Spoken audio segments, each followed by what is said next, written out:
They denied a black CEO a room at her own hotel, then watched in shock as she went undercover and made them regret it instantly. What she did in silence changed everything. Stay till the end. You won't forget this. Black CEO denied a room at her own hotel. I'm sorry, guests only. You'll need to wait outside. The words struck like a slap.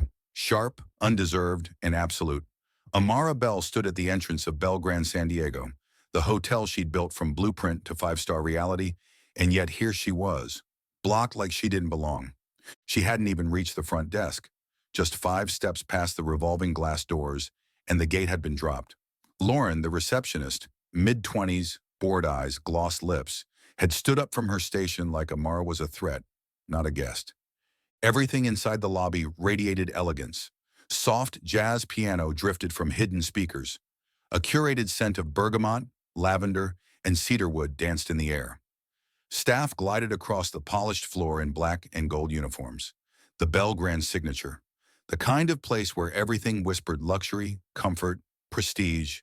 The kind of place Amara used to dream about when she was sleeping in her car. And now she was being asked to leave it. Amara wore a white linen blouse, lightly creased from a cross-country flight. Slate gray trousers, soft leather flats. Her hair was pulled back in a low, neat bun. Minimal makeup. No jewelry except for a slim watch. Her canvas shoulder bag was worn at the corners but clean. She looked like someone between meetings, someone blending in. Apparently, blending in was the problem. Lauren didn't smile. She barely blinked. Name on the reservation? Amara Bell, Amara said calmly. There should be a room permanently held under that name. Lauren began typing, lazily, like it was a formality. After a few seconds, she squinted at the screen and said flatly, I don't see anything for that name. We're at full capacity. No walk-ins tonight. Amara gave a slight nod, still composed. There's always a suite reserved. I'm the founder of Belgrande. Lauren froze for half a second, then laughed, short and sharp. You're the owner of this hotel? Amara didn't flinch. Lauren crossed her arms and leaned on the counter. Are you sure you're not in the wrong building? The disrespect didn't surprise her. Not anymore. What got to her was how predictably it played out.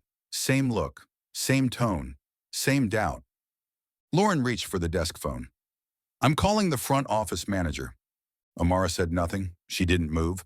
She didn't explain. Moments later, Victor Lang stepped through a sliding panel door. He wore a crisp navy suit, a maroon tie, and the smile of a man trained to handle complaints with just enough charm to avoid lawsuits. His glasses gleamed under the chandelier light. Good evening, he said with polished confidence. I hear there's some confusion. She says she's the owner, Lauren cut in. No apology, no lowered voice. Victor turned to Amara, still smiling. May I see some identification, Ms. Bell, was it? Amara didn't dig into her bag, didn't reach for anything. She simply stared directly at him, her expression still and unreadable. Victor paused. It's just a small formality, he added, his voice softening with false warmth. She didn't blink. The silence between them stretched. Not awkward, but powerful. That's when the security guard appeared. Not rushed, not aggressive, just intentional. He walked slowly from the far end of the lobby, took up a position a few feet behind Amara, and stood still, hands folded in front, body language saying one thing, just in case. Guests nearby started to take notice. A man near the fireplace glanced up from his laptop. A woman seated at the lounge bar whispered something to her friend and pointed with her chin. One teenage boy, lounging on a velvet couch with AirPods in, subtly lifted his phone to record. A different kind of music filled the air now, an invisible tension humming under every breath. Lauren returned to her screen, tapping the keyboard like maybe the system had suddenly made a mistake. Victor shifted uncomfortably but said nothing. The guard said nothing. The silence thickened. Amara didn't react. She had been in rooms like this before. Rooms where people looked past her, through her, around her, never at her, and she was done with all of it. She turned slowly, not dramatically, just enough to show she wasn't waiting for their permission. She reached into her bag, pulled out her phone, and scrolled to a single contact. Ethan Ruiz, West Coast VP. She pressed call. 1 ring. 2. Then a click. Her voice was calm, even, lethal in its precision. I'm at Belgrande San Diego, she said. They've denied me a room. Again. Handle it. Then she hung up. She turned back toward the lobby, scanning the people who hadn't stepped in, the employees who hadn't questioned anything, and the desk that had tried to erase her name like it didn't belong there. She walked 3 paces toward the nearest marble column and leaned lightly against it, arms crossed, her phone still in hand. She didn't say another word. She didn't need to. Not yet. Undercover hotel owner makes a call. They'll regret. Amara stood still, her phone hanging loosely in one hand, the other resting at her side. She didn't need to speak again. The call had been made, the signal sent. It was no longer about words, it was about time. And who would break first? No one moved, not Lauren, not Victor, not the security guard standing behind her like a shadow with folded arms and unsure eyes.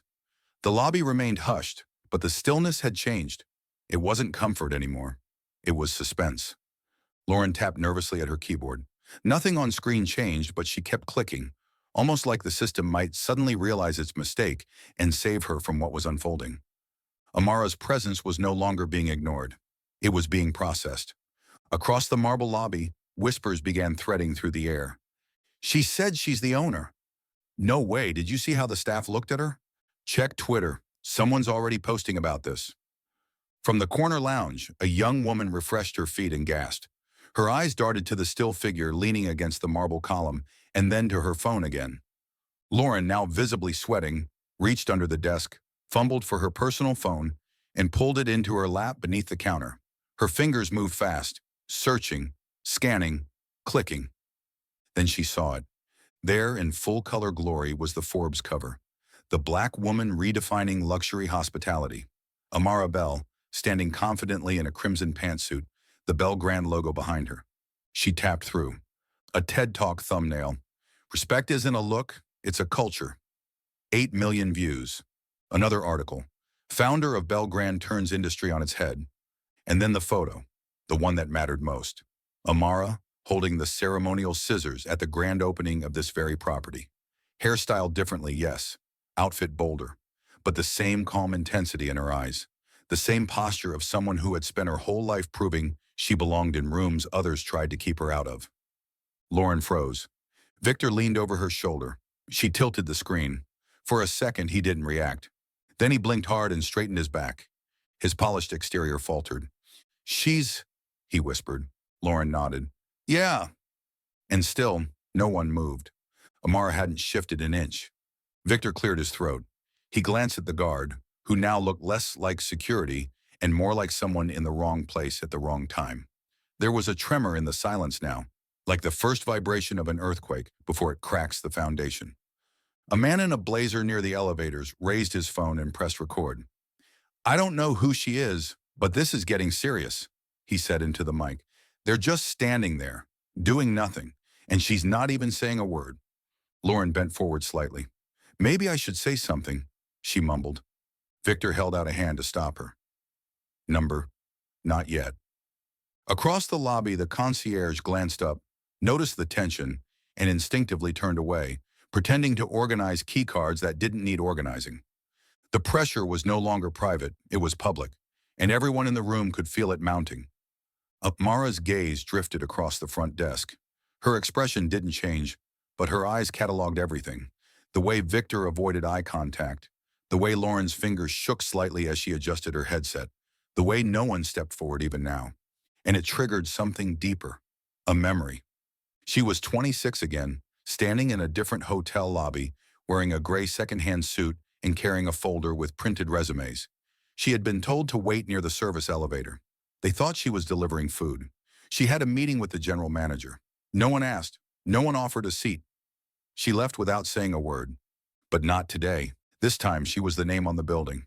And still the same silence. The same fear of being wrong about the black woman standing in front of them. Amara checked her watch. Then, without urgency, she stepped forward 1 pace and leaned back into the column again.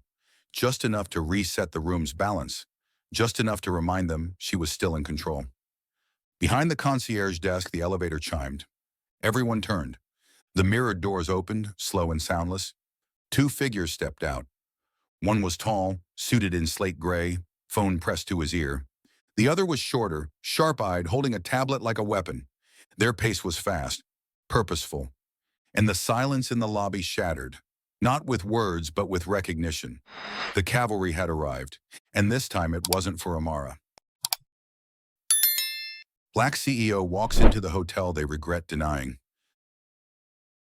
The elevator doors slid open with a delicate chime, but what stepped out wasn't subtle, it was authority. Ethan Ruiz, regional vice president of Belgrande, moved fast across the lobby, his tailored suit flaring behind him, eyes locked on Amara. He didn't pause, didn't look at anyone else. "Ms. Bell," he said, his voice carrying through the entire lobby, "I sincerely apologize on behalf of the entire West Coast executive team. Please, allow us to make this right immediately." Behind him, Clara Nguyen, head of operations, spoke into a phone while power walking in heels.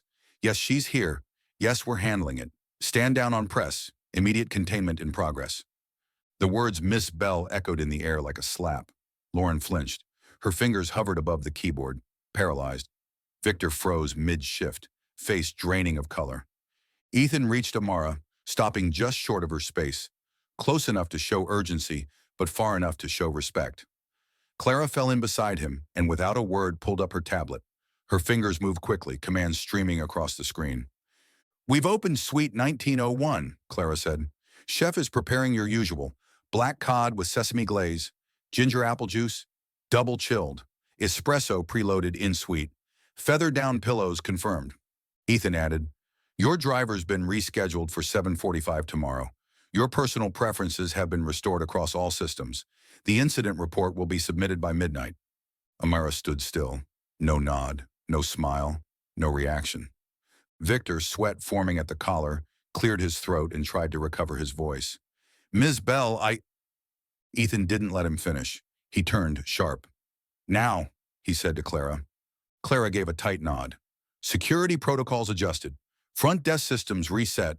Staff rotation in progress." Lauren looked like she wanted to disappear. Her cheeks were red, her breathing uneven. The mouse in her hand slipped slightly, the cursor frozen at the top corner of the screen. Amara finally spoke. "Thank you," she said slowly, "but I'm not going up just yet." Ethan straightened. "Of course. Take your time." Then she moved, not toward the elevator, not toward the suite. She moved through the lobby like she owned it, which of course she did. But this time no one questioned it. Her walk was slow, unhurried, eyes up, shoulders relaxed.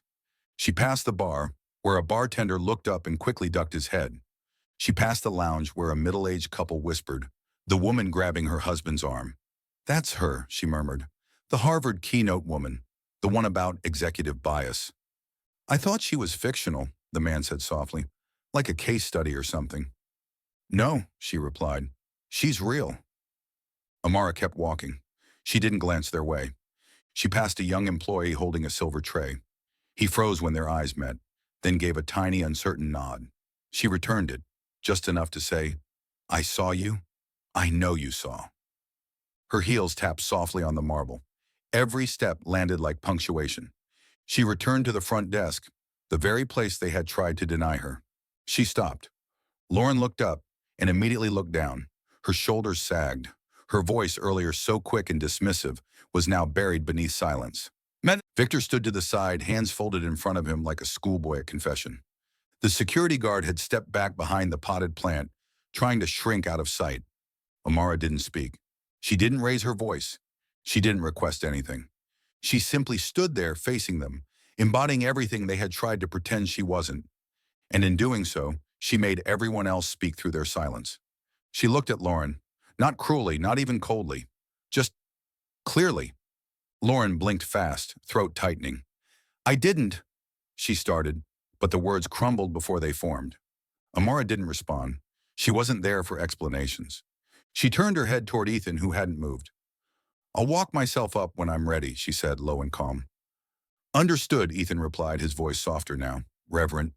She took a long look around the lobby one last time, not just at the people, but the architecture, the finishes, the small design choices she'd fought for, the gold inlay on the concierge counter, the curve of the staircase, the scent of bergamot she had chosen herself. This was her place. But more importantly, this was her moment. A moment not of vengeance, but of reclamation.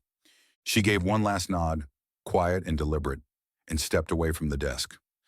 Guests watched her as she passed. A woman pressed her hand over her heart. A man mouthed the word wow. Clara looked down at her tablet but didn't type. Lauren swallowed hard. Victor still hadn't moved. And Amara, without another word, walked toward the elevator. The space behind her was changed forever. The room they denied to the black CEO. The sunlight poured across the long table in conference room 11, casting sharp lines on the faces that had been summoned. No one spoke as Amara stepped inside. The air itself seemed to pause for her. She wore the same charcoal suit she walked in with earlier, but in this setting, it looked more formidable, like ceremonial armor. Her heels didn't click. They announced. Every step toward the head of the table felt deliberate, calculated, unavoidable. No one invited her to sit. They wouldn't dare. Ethan rose halfway, but Amara raised her hand slightly. "No need," she said, her voice steady and clipped. "Let's begin." 5 people sat before her. Lauren, head bowed, hands twisted together in her lap. Victor, jaw clenched, his tie now loosened like he'd been in a storm. Marta, the HR director, held a pen over an untouched pad of notes, her posture tense and waiting. Clara and Ethan, seated on the opposite end, their silence a performance of control. Amara didn't place down a bag, didn't open a file. She remained standing, both hands resting gently on the back of the unclaimed chair at the head of the table. It was clear she didn't need the seat to take command. Her eyes swept across the room. "Let me ask you something," she said calmly. "Was I disrespectful in the lobby?" "No," Ethan said quickly. "Not at all." "Did I use profanity? Make threats?" "No, ma'am," Marta added. Amara paused. "Did I raise my voice? Did I demand anything unreasonable?" No one answered immediately. Then Clara shook her head. "You didn't." Amara nodded slowly. "Then why was I treated like a stranger trespassing in a space I created?" Silence. She turned her attention to Lauren. "Why did you stop me?" Lauren opened her mouth, then closed it. Her voice, when it came, was barely audible. "I didn't know who you were." "That's not the issue," Amara replied. "The issue is what you assumed I wasn't." Lauren swallowed hard. "You didn't look like the kind of person who owns a place like this." Amara leaned in slightly, not aggressively, just enough. "And what kind of person does?" The question didn't need an answer. It already echoed. She turned her gaze to Victor. "You were called to verify my presence. What did you see when you looked at me?" Victor shifted in his seat. "Someone without a reservation," he muttered. "Out of procedure, Out of perception," Amara corrected, voice calm as ever. "You saw someone who didn't belong." She straightened again, letting the silence settle once more before speaking. "I remember being stopped at the entrance to a financial summit in Boston," she said, her tone shifting into story. "I was 28. I had a folder of pitch decks I'd worked on for months. A security guard waved me away from the ballroom and pointed toward the catering entrance. I never even got inside." She glanced at Marta. "We carry these moments. They don't fade. They accumulate." Marta gave a single solemn nod. "We've prepared a response," Marta said. "Lauren will be removed from the front desk and reassigned to administration during a 30-day retraining program. Victor's guest-facing duties will be suspended pending a full evaluation and supervision audit. All staff will receive supplemental anti-bias training." Ethan added, "We've also ordered a systemic review of VIP identification protocols. We'll implement recognition measures that rely on context, not appearances." Amara listened, let it sit, then turned again to Lauren. "You didn't fail because you were new," she said. "You failed because you didn't challenge what you were taught to expect." Lauren's hands trembled slightly. Her voice didn't come. Victor said nothing. Clara exhaled so quietly it was almost invisible. Amara stepped back from the chair but didn't leave just yet. "You don't get to fix this with checklists," she said. "You fix it by changing what you believe a leader looks like, by changing what presence looks like, what authority sounds like, what ownership wears when it walks into a lobby." No one responded. They didn't need to. Her eyes moved one final time across the table. Her message had landed. Then she turned, her exit as silent as her arrival. And this time the silence wasn't filled with dismissal. It was filled with reckoning. Behind the hotel desk, the black CEO's quiet conversation. The employee lounge smelled faintly of burnt coffee and microwave noodles. The linoleum floor was scuffed, the chairs mismatched. But that afternoon it became the most important room in the hotel. Amara stepped in without knocking, without an assistant trailing behind her, without announcement. She didn't wear the sharp edge of command here. She wore quiet. Lauren was hunched over a paper cup, her back slightly curled. The coffee inside had gone cold, the muffin beside it barely touched. When she looked up and saw Amara, she startled, nearly knocking the table with her knee. She stood abruptly. "Miss Bell, I didn't expect—" The words fell apart as quickly as they rose. Amara raised a hand, palm open. "Sit. I didn't come here to reprimand you." Lauren froze, then slowly lowered herself back into the chair. Her fingers fidgeted with the muffin wrapper, tearing it without purpose. Amara sat down across from her, not as a CEO, but as a woman with something to say. No clipboard, no paperwork, just presence. "Have you ever felt invisible at work?" Amara asked. Lauren blinked. "Yes," she said, her voice smaller than before. "I used to work at a highway rest stop, cleaning crew. They gave us paper uniforms that tore by lunch. Most people never looked me in the eye.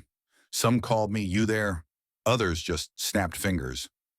One guy threw coins on the floor and said, 'Pick that up for me, darling.'"